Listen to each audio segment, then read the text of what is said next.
Assistance from the Federal Emergency Management Agency will now be extended to churches. The move announced this week by FEMA is music to the ears of many churches here on the coast that were decimated by Hurricane Katrina back in 2005. Many calling it a blessing.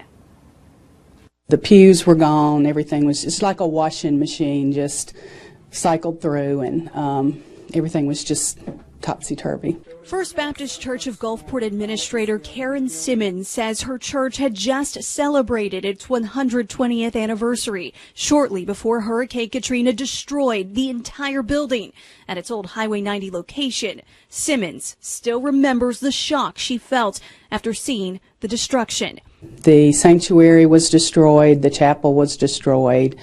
Our office building across the street, the east end of it, was gone. Back then, FEMA didn't extend assistance to houses of worship. Leggett Memorial United Methodist Church in Biloxi was left with nothing but a slab and its metal frame. Reverend Rachel Benefield Poff wasn't the pastor when Katrina hit her church, but says the hurricane caused so much damage that it took 7 years for the church to get back on its feet.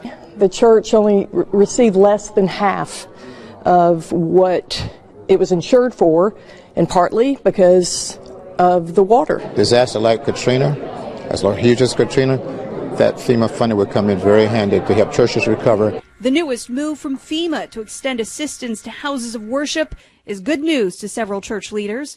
First Baptist Church Gulfport Senior Associate Pastor Eric Smith says the assistance will help fill in the gaps. And the only time that this FEMA assistance will be given is where there's not a loan, an SBA loan, or insurance proceeds to cover a loss. So I think that it's good that this gap is being covered.